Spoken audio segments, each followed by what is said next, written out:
پہلے سے موجود پیغمبروں کی نبوت کے بارے میں سوال کرتی ہے، پھر انہیں پیغمبر مان لیتی ہے اور اس کے بعد قرآن کے واضح احکامات کے باوجود زمین پر مزید پیغمبروں کی تلاش شروع کر دیتی ہے، اور اس تلاش میں یہ بات فراموش کر دیتی ہے کہ نبی بنتا نہیں تھا، بنایا جاتا تھا، اسے مابعوث کیا جاتا تھا، اور ہم انسانی ایوولوشن کی ان آخری دہائیوں میں کھڑے ہیں جہاں مزید نبیوں کی آمد کا سلسلہ اس لیے ختم کر دیا گیا کیونکہ انسان کے لیے ایک دین اور ایک نبی کا انتخاب کر لیا گیا۔ اب کسی نئے عقیدے کی ضرورت نہیں بلکہ صرف تقلید کی ہے، صرف تلقید کی یعنی پریکٹس اس ایک آخری اور مکمل دین کی جسے پیغمبر اسلام حضرت محمد مصطفیٰ صلی اللہ علیہ وسلم پر ختم کر دیا گیا۔ اب ہر وہ شخص خسارے میں رہے گا جو دین کی رسی کو مضبوطی سے تھامنے کی بجائے تفرقے کی راہ اختیار کرے گا۔ اگر ہماری اعلیٰ تعلیم اور ہمارا شعور ہمیں دین کے بارے میں صحیح اور غلط کی تمیز تک نہیں دے سکتے تو پھر ہم میں اور اس جانور میں کوئی فرق نہیں جو سبز تازہ گھاس کے لیے ایک گٹھے کے پیچھے کہیں بھی جا سکتا ہے، اس بات کی پرواہ کیے بغیر کہ اس کا ریوڑ کہاں ہے۔ 40 منٹ کے اس لیکچر میں سبیہ نے کسی اور غلط عقیدے یا فرقے کا ذکر بھی نہیں کیا تھا۔ اس نے جو کچھ کہا بالواسطہ کہا تھا، صرف ایک چیز بلا واسطہ کہی تھی اور وہ حضرت محمد صلی اللہ علیہ وآلہ وسلم کی ختم نبوت کا اقرار تھا۔ اللہ کے آخری پیغمبر حضرت محمد صلی اللہ علیہ وسلم تھے جنہوں نے 1400 سال پہلے مدینہ میں وفات پائی۔ 1400 سال سے پہلے مسلمان ایک امت کے طور پر اسی ایک شخص کے سائے میں کھڑے ہیں۔ 1400 سال بعد بھی ہمارے لیے وہ ایک آخری نبی صلی اللہ علیہ وآلہ وسلم ہے جن کے بعد کوئی دوسرا نبی بھیجا گیا نہ بھیجا جائے گا، اور وہ ہر شخص جو کسی دوسرے شخص میں کسی دوسرے نبی کا عکس تلاش کرنے کی کوشش کرتا ہے اسے ایک بار اپنے ایمان کا از سر نو جائزہ لینا چاہیے۔ شاید یہ کوشش اسے عذاب سے بچا دے جس میں وہ اپنے آپ کو مبتلا کرنے کی کوشش کر رہا ہے۔ امامہ ہر لیکچر کے بعد سبیہ سے مل کر جایا کرتی تھی۔ اس لیکچر کے بعد وہ سبیہ سے نہیں ملی، ایک لمحہ بھی وہاں رکے بغیر وہ وہاں سے چلی آئی۔ عجیب سے ذہنی انتشار میں مبتلا ہو کر وہ کالج سے باہر نکل کر پیدل چلتی رہی۔ کتنی دیر فٹ پاتھ پر چلتی رہی، اس نے کتنی سڑکیں عبور کی اسے اندازہ نہیں ہوا۔ کسی معمول کی طرح چلتے ہوئے وہ فٹ پاتھ سے نیچے نہر کے کنارے بنی ہوئی ایک بینچ پر جا کر بیٹھ گئی۔ سورج غروب ہونے والا تھا اور اوپر سڑک پر گاڑیوں کے شور میں اضافہ ہو گیا تھا۔ وہ چپ چاپ نہر کے بہتے ہوئے پانی کو دیکھتی رہی۔ ایک لمبی خاموشی کے بعد اس نے بڑبڑاتے ہوئے خود سے پوچھا، آخر میں کیا کر رہی ہوں اپنے ساتھ؟ کیوں اپنے آپ کو الجھا رہی ہوں؟ آخر کس یقین کی کھوج میں سرگرداں ہوں اور کیوں؟ میں اس سب کے لیے تو یہاں لاہور نہیں آئی ہوں، میں تو یہاں ڈاکٹر بننے آئی ہوں، مجھے آئی اسپیشلسٹ بننا ہے۔ پیغمبر میرے لیے ہر چیز وہاں کیوں ختم ہو جاتی ہے؟ اس نے اپنے دونوں ہاتھوں سے اپنا چہرہ ڈھانپ لیا۔ مجھے اس سب سے نجات حاصل کرنی ہے، میں اس طرح اپنی اسٹڈیز پر کبھی توجہ نہیں دے سکتی۔ مذہب اور عقیدہ میرا مسئلہ نہیں ہونا چاہیے، صحیح یا غلط جو میرے بڑوں نے دیا وہی ٹھیک ہے۔ میں اب سبیہ کے پاس نہیں جاؤں گی، میں مذہب یا پیغمبر کے بارے میں کبھی سوچوں گی بھی نہیں۔ وہاں بیٹھے بیٹھے اس نے طے کیا۔ رات کو 8 بجے وہ واپس آئی تو جویریہ اور رابعہ کچھ فکر مند سی تھی۔ بس ایسے ہی مارکیٹ چلی گئی تھی۔ اس نے ستے ہوئے چہرے کے ساتھ انہیں بتایا، ارے امامہ، تم تو بہت عرصے بعد آئی ہو، آخر آنا کیوں چھوڑ دیا تم نے بہت دنوں کے بعد؟ وہ ایک بار پھر سبیہ کے پاس پہنچ گئی تھی۔ سبیہ کا لیکچر شروع ہونے والا ہی تھا۔ مجھے آپ سے کچھ باتیں کرنی ہیں، آپ اپنا لیکچر ختم کر لیں، میں باہر بیٹھ کر آپ کا انتظار کر رہی ہوں۔ امامہ نے اس کی بات کا جواب دینے کی بجائے اس سے کہا۔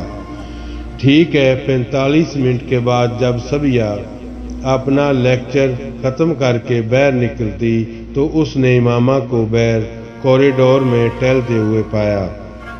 وہ سبیہ کے ساتھ دوبارہ اسی کمرے میں آن بیٹھی جو اب خالی تھا۔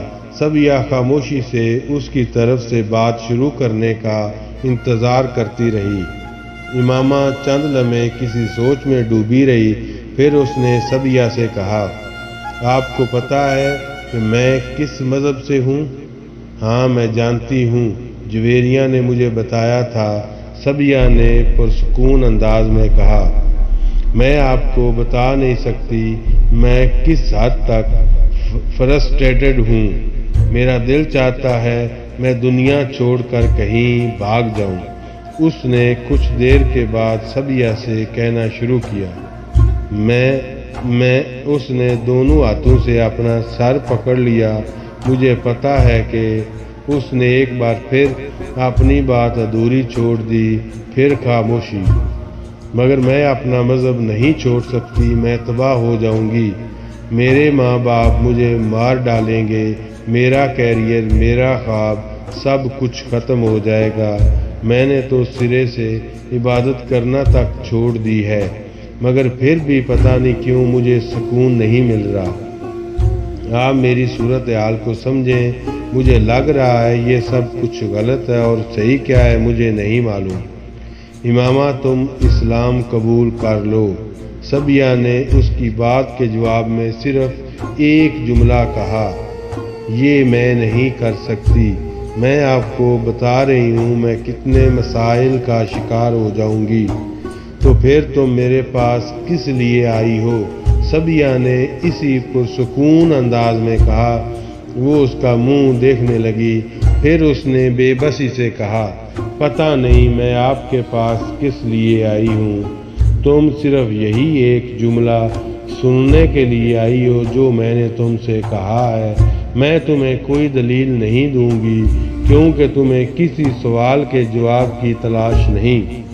ہر سوال کا جواب تمہارے اندر موجود ہے، تم سب جانتی ہو، بس تمہیں اقرار کرنا ہے، ایسا ہی ہے نا؟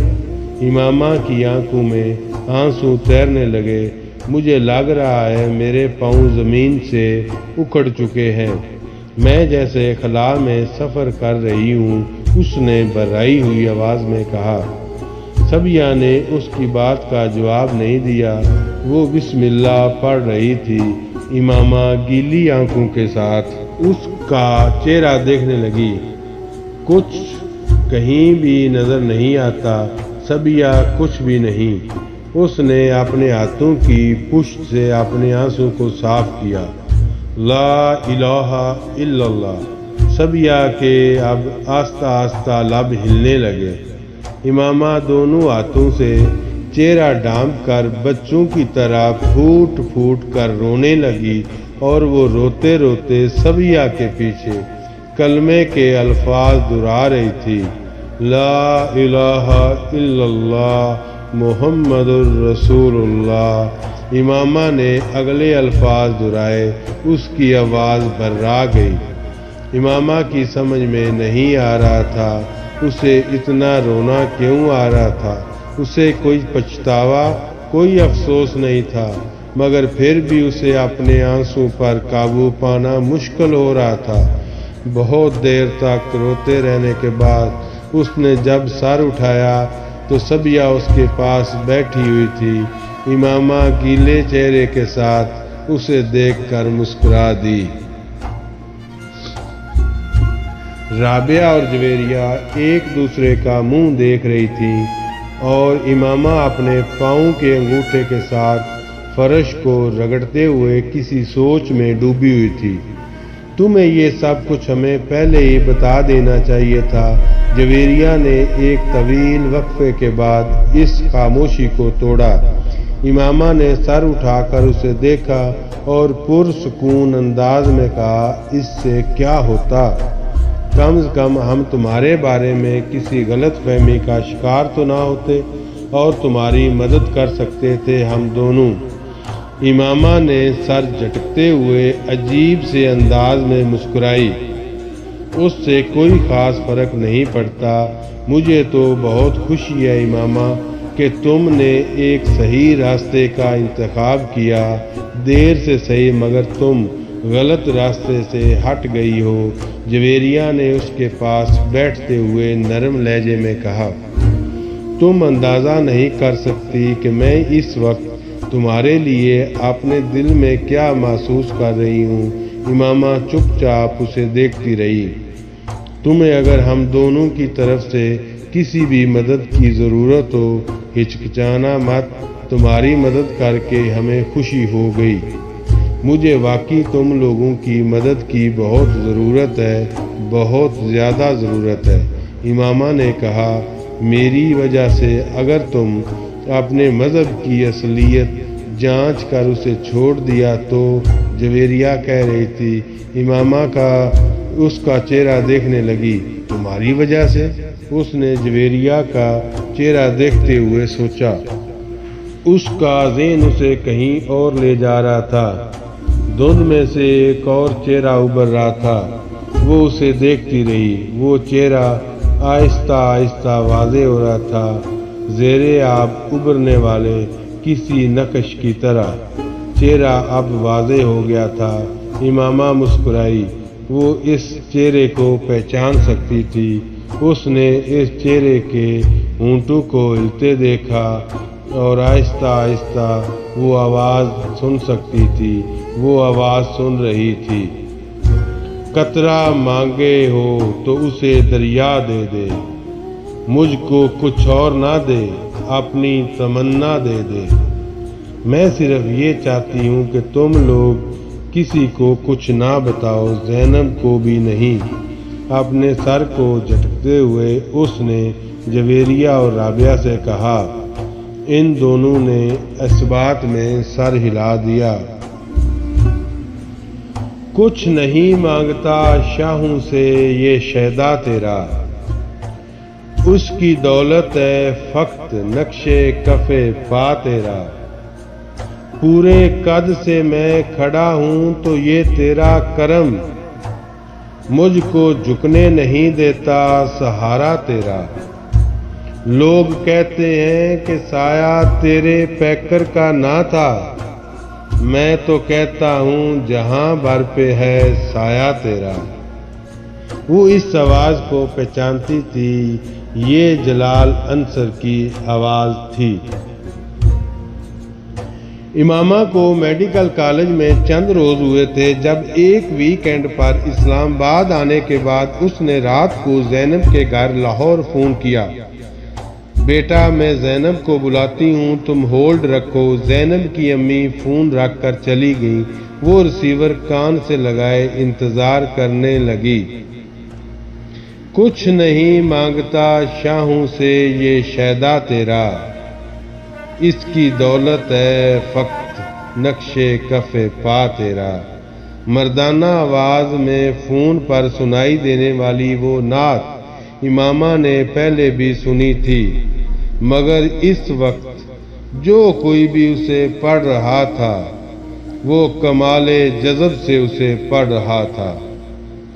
پورے قد سے کھڑا ہوں تو یہ تیرا کرم، پورے قد سے کھڑا ہوں تو یہ تیرا کرم، مجھ کو جھکنے نہیں دیتا سہارا تیرا۔ اسے اندازہ نہیں تھا کہ کسی مرد کی آواز اتنی خوبصورت ہو سکتی ہے، اس قدر خوبصورت کہ پوری دنیا اس آواز کی قید میں لگے۔ امامہ نے اپنا سانس روک لیا، شاید وہ سانس لینا بھول گئی۔ لوگ کہتے ہیں کہ سایہ تیرے پیکر کا نہ تھا، لوگ کہتے ہیں کہ سایہ تیرے پیکر کا نہ تھا، میں کہتا ہوں جہاں بھر پر ہے سایہ تیرا۔